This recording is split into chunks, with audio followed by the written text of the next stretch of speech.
Hi, it's Mike. Welcome back to the shop, and it's time we start thinking about the canopy on our little 35cc sport plane. A lot of people, and I know that I was to start with, are kind of intimidated about building a canopy. We're using PETG. This is a canopy off the previous version of this plane, version 1, and it's just 0.04 PETG. Don't ask me what PETG stands for. I've read it and I can't pronounce it. So 0.04 PETG. It's easy to get in rolls. I think the company I buy mine from is out of Florida somewhere, and they actually ship it into Atlanta, and I pick it up there. The hardest thing, or what you would think would be the hardest thing of creating a canopy is the design. What flow design and how big do you want it to be? I was a little worried about that when I first started making canopies, and it turned out to be a whole lot easier than I thought it was going to be. What we ended up doing is taking some canopies that we liked, and I liked this one. I like that kind of design there. It's kind of got that new style sexy look to it, almost half teardrop kind of look. I like that style, so what we ended up doing is using this as an example, and a good way to do this, or to copy, that's what I'm getting at, is we're going to copy this design, is to take a block of foam, set your canopy up next to it, and just take a Sharpie, holding the two pieces down. I had some sandbags right here somewhere.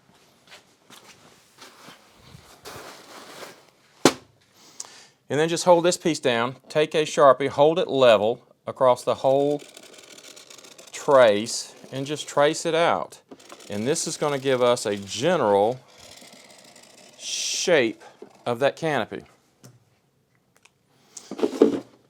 Now we have the general design of what we want. Of course, we've just made a shape that is much larger than we want, because our plane is not as big as the one that came off of, and we automatically induce at least half of the thickness of this Sharpie when we used it as a trace. So we want to account for that. We want to shrink this thing down just a little bit, and obviously we're not going to be that long, but we just want the general shape. So a good way to shrink it down a little bit is to just take some blue tape, imagine that blue tape again, and we've come in exactly 1 inch there. So I have taken along this line some blue tape, stretched it across there, and now I can just draw another line on the inside of that.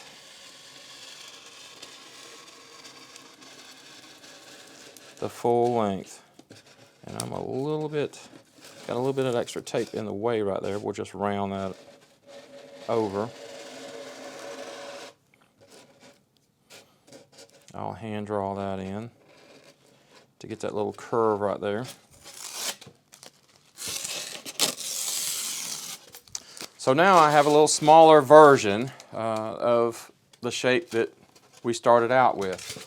And again, we're not positive that that's what we're going to ultimately end up with. That just gives us a good starting point. So what I'm going to do now is take this over to the bandsaw, and I will first saw this line out just to see what it looks like. And then second, I'll saw this line and see if that looks the way we want it, gives us the proportions that we want on top of our fuselage.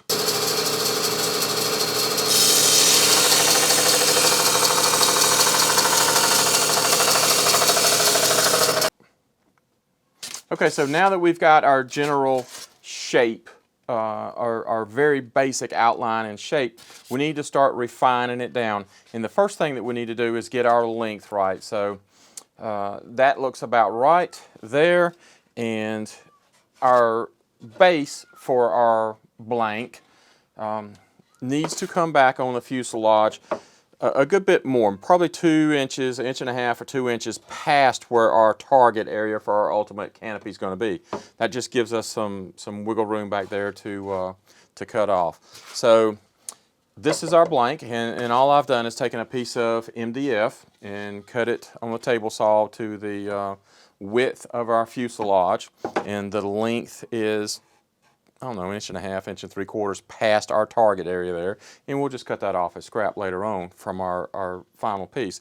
And then we have to account, we do have to make it just a little bit narrower because we have to account for the thickness of the plastic. Now remember, we're just 0.04 thickness, so double that up, that's 0.80, and that's about 1/10 of an inch. Just round that to about a 1/16 I found. So make your piece of MDF mold base, your blank base, about a 1/16 of an inch more narrow than the fuselage itself. Now it's not going to matter, and it probably wouldn't make any difference if I made it exactly the same width, because remember that plastic is, and these are some blanks that I just haven't used yet. This plastic's very flexible, so you get a lot of forgiveness there. Certainly a 1/16 of an inch is very easy to flex in and not change the shape ultimately of what you've made. So I just like to have it accounted for in the early stages of the process. And remember, there's going to be just a little bit of Bondo and filler in paint, layers of paint that get on the outside there. So you don't want to build it out too much, and I think about a 1/16 inside the ultimate width of your fuselage is fine. So we're going to cut it off lengthwise here and here, and then we'll start refining it further.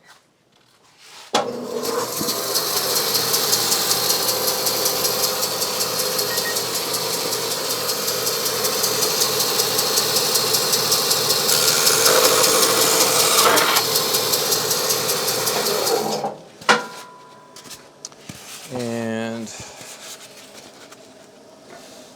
go ahead and make our second cut while I'm here.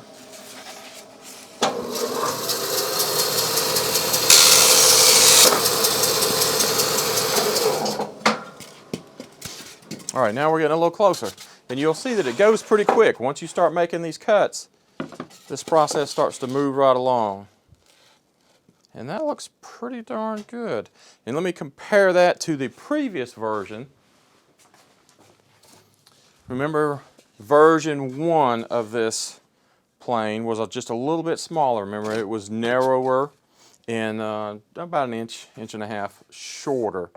So this is the previous Canopy blank, and this is the Canopy blank that we're going to go to. A huge difference in design. I decided I didn't like that long nose area out front as much as trying something a little bit different this time.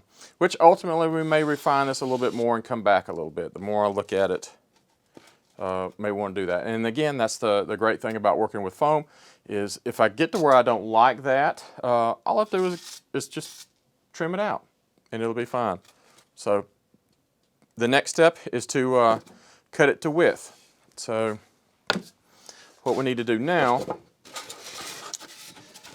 is get our width right, and I'm lining it up on the other side of the fuselage. And we're going to take a Sharpie and just mark the width. And of course, very easily I could have just taken this piece of MDF and done the same thing with, and that's the exact same mark. So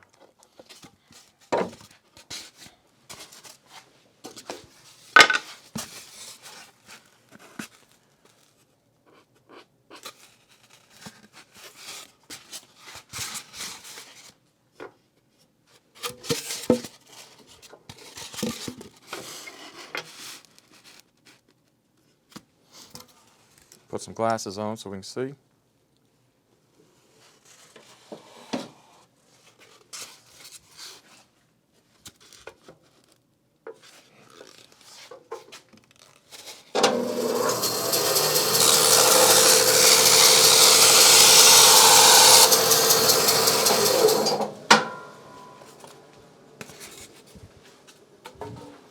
All right, and already you can see it's starting to look more and more like a canopy.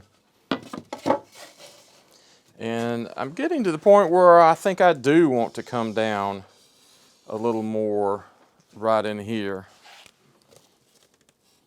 So if I carry that curve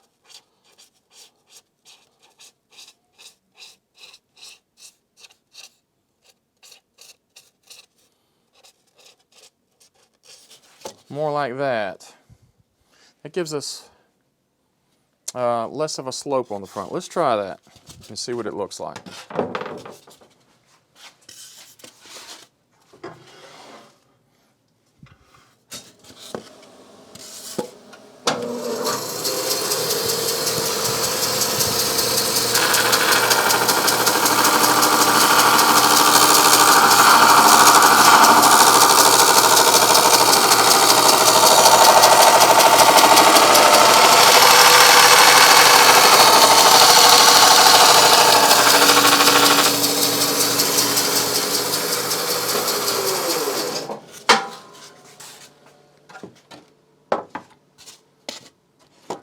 Oh yeah, I think I like that a little better.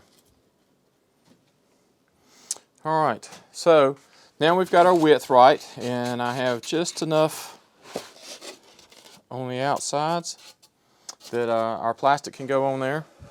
And we can sand that a little bit with a sanding block if we need to ultimately as we get going. In other words, if it ends up being too wide for the fuselage, that's not a big problem. We could just sand it with a sanding block and get it back to where it needs to be. I don't think that's going to happen, but it's not something that we can't handle. Now, another thing to consider is when we are vacuum forming this plastic, we can't have a 90-degree slope that is that tall. Probably won't have a problem up here, but we're going to bring that. We'll sand that with a sanding block just a little bit.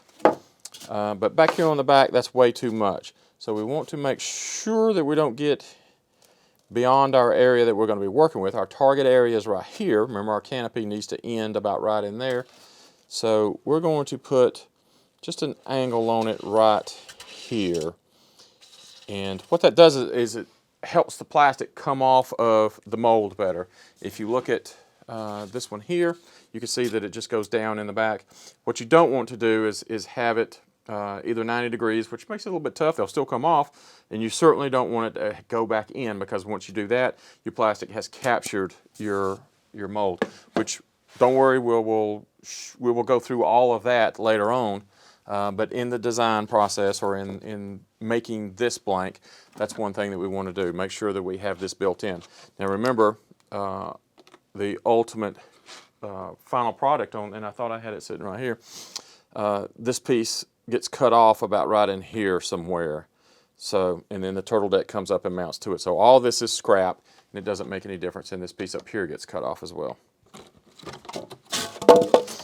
So now we need to decide what we're going to do, or how far in we're going to come and start shaping this canopy blank. So I'll move over to the table saw deck where I've got a little better positioning to describe this, and we'll start rough shaping this.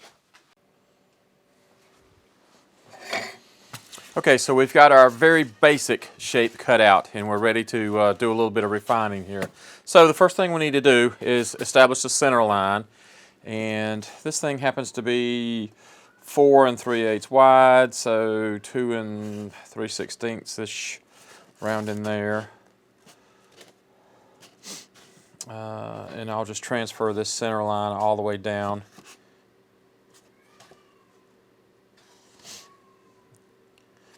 Through the length there. And what we're going to do is just use that very rough center line as a guide when we're sanding.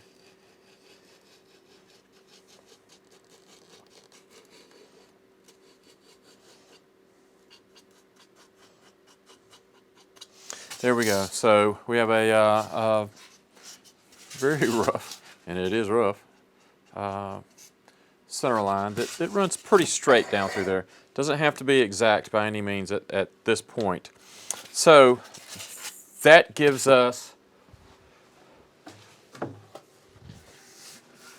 that lets us know where we need to bring the shape to a point.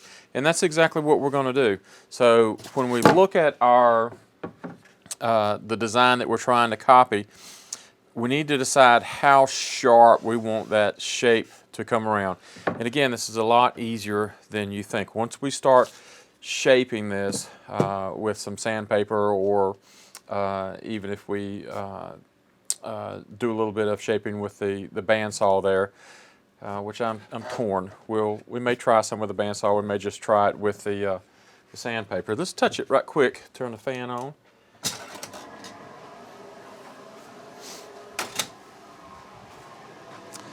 And we'll see how quickly we take material off. See, that's pretty darn quick. So that's not bad. And if you didn't want to spend a little bit of time on the bandsaw, we could draw that basic shape on the back here. So it's coming up, and we're going to lose about that much back here on the back before it starts going down. So we can go to the bandsaw and we can cut some of this triangle right here off and see if that helps us a lot, or we can just keep going with the sander.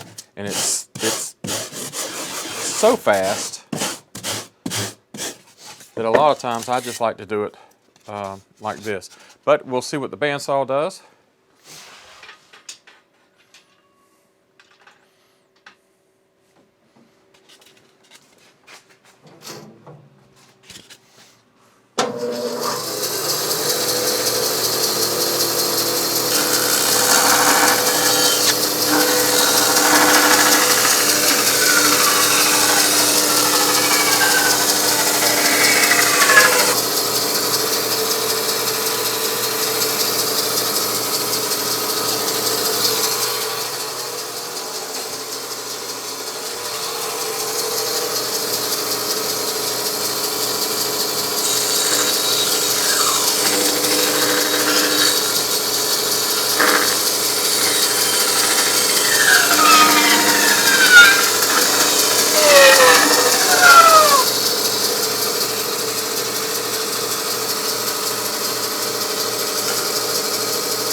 Alright, and actually I don't know if that saved us any time or not. Probably could have done the same amount.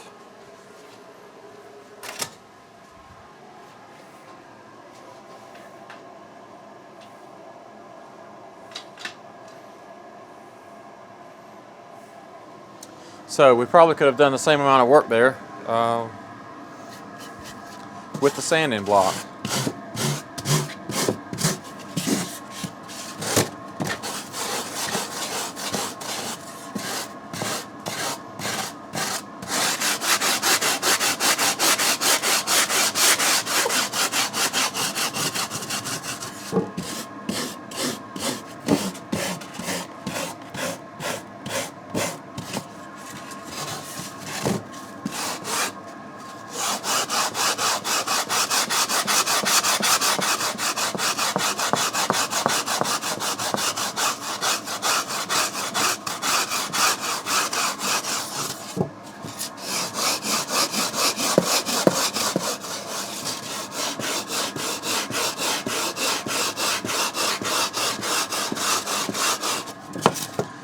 And I wouldn't go too far without, in other words, I wouldn't want to go too far in this position where I can't see the bottom, because you kind of want to see where you're going, right?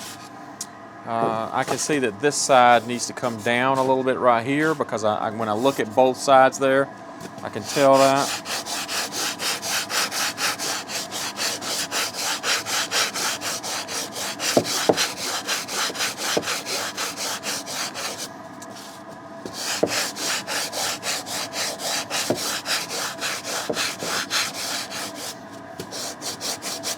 That looks good, and notice we've still got our center line intact. I got it in it just a little bit right there. It still looks good. I think all I did was just rub the line off. I almost got carried away.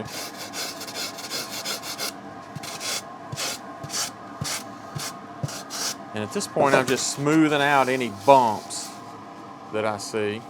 And that looks pretty darn uniform. I don't know if you can see that? It looks pretty darn good.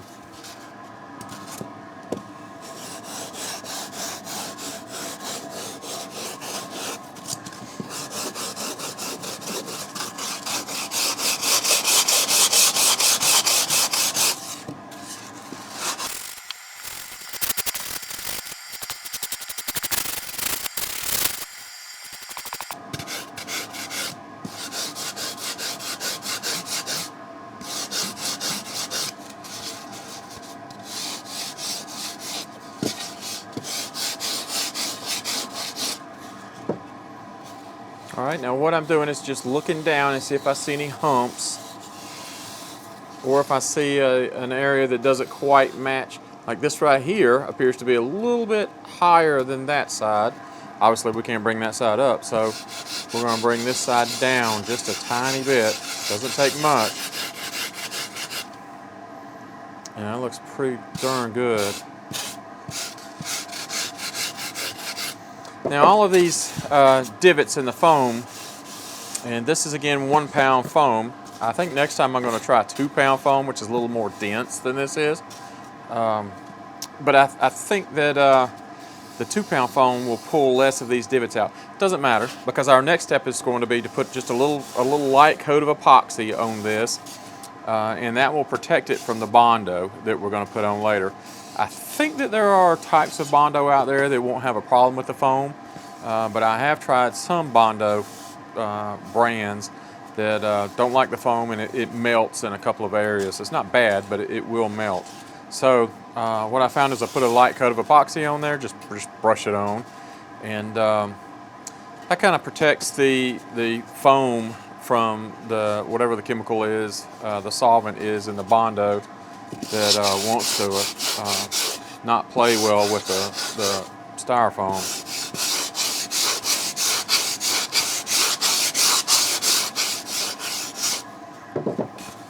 So all of these little divots here will go away quickly, and as a matter of fact, they're kind of a good thing, because that gives our Bondo a better place to root and establish itself, kind of anchor itself, the word I was looking for, I think. So don't worry about getting perfectly smooth, because it's probably to our advantage that we're not perfectly smooth. And I think that looks pretty darn good.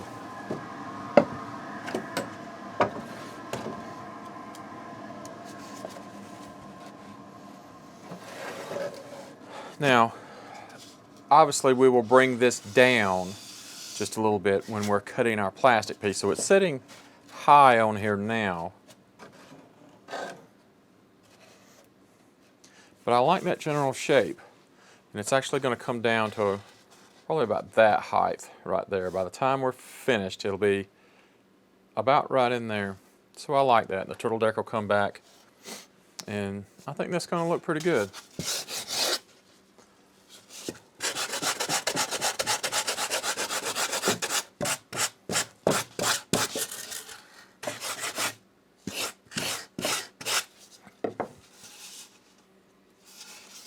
All right, that looks it looks pretty darn good to me. It always surprises me how well they come out and how quickly you can get a shape. I'm not by any stretch of the imagination a body work kind of guy. I'm just not as good as some folks are at doing that sort of thing. So my point is, for somebody who doesn't do this a lot, I think it came out pretty darn good. So what I will do now is go ahead and attach this to our base. And I like using a piece of 3/4 MDF as a base. You could use plywood. Plywood may even be better, less likely to warp. I have noticed that the last two that I did warp just the tiniest bit. This one is, I don't know, probably 30 inches long and over 30 inches. It's about 1/8 of an inch of warp to it. I know we're not going to be able to see that on the camera, but it does warped just the tiniest bit. Now that will never manifest into a problem in our pulls and our plastic pieces that we're going to make.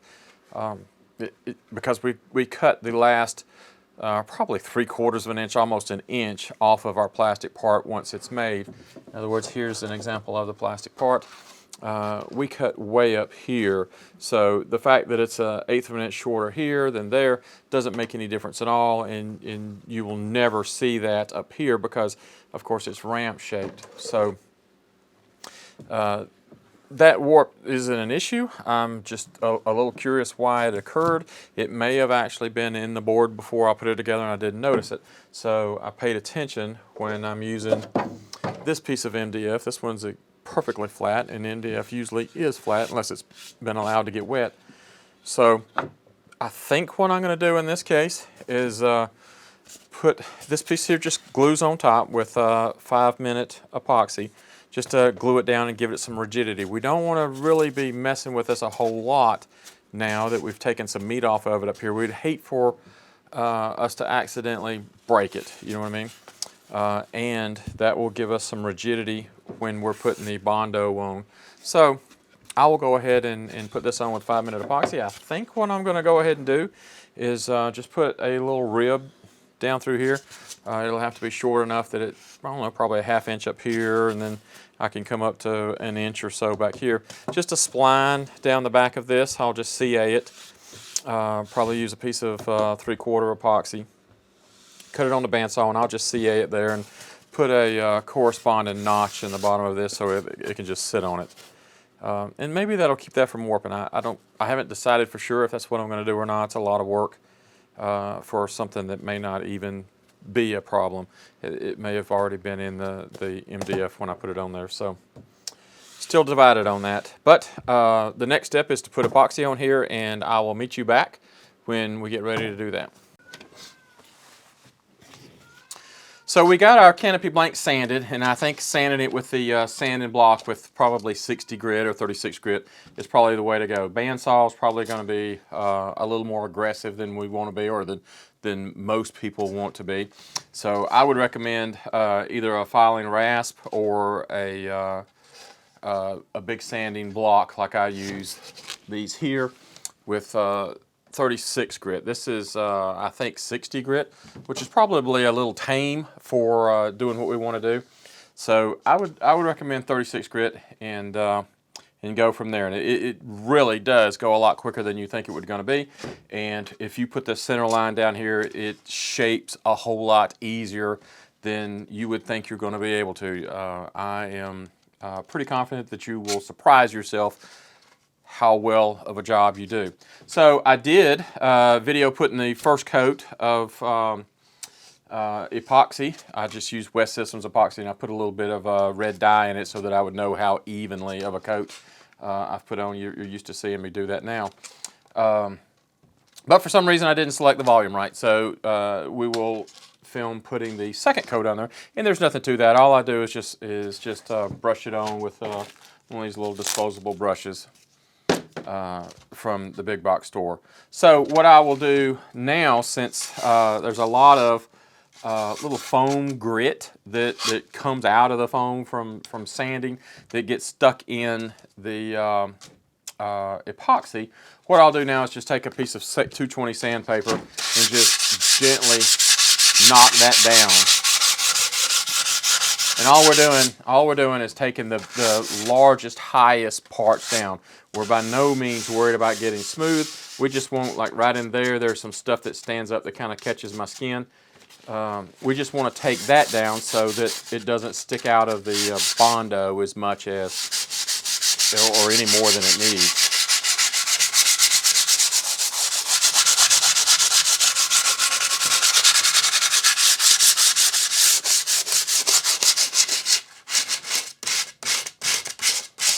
And it's very durable at this point, and that's the point behind putting our epoxy on here.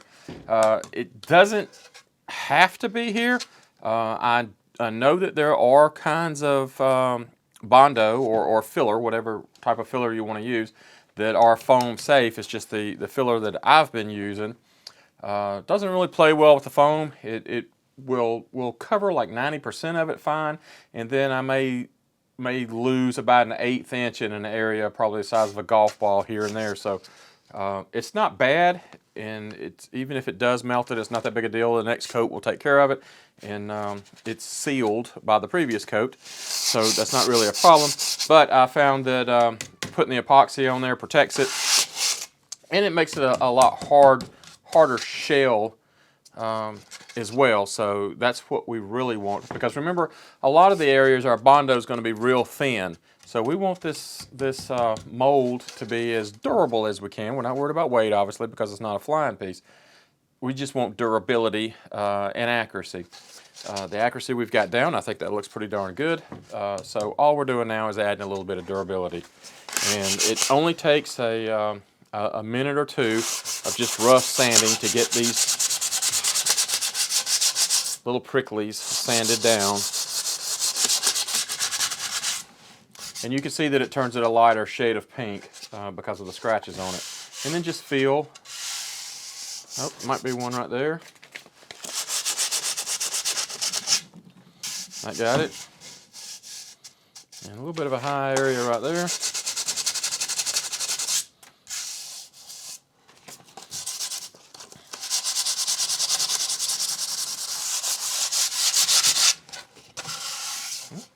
There's a looks like a piece of foam cell that got trapped in the epoxy. That took care of that.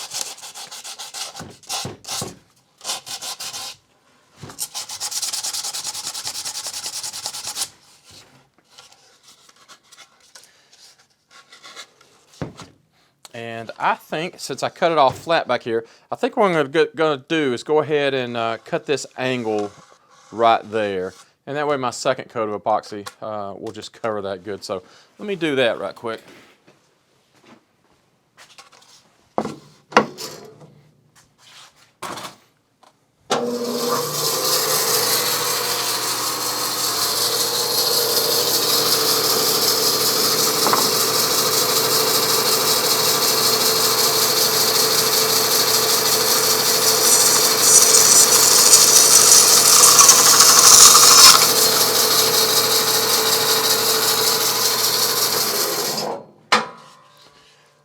That looks good. And all I did there was give myself just a little bit of an angle. It was almost 90 degrees, and this will make pulling it out of the mold a lot easier. So I'll go ahead and mix up some epoxy. We'll get that covered and get a second coat on. And the next stage will be applying the Bondo. And I think this is probably a good spot to end this video. And we will cover, or this episode, and we'll cover the Bondo in the next one. So I will see you in the next episode.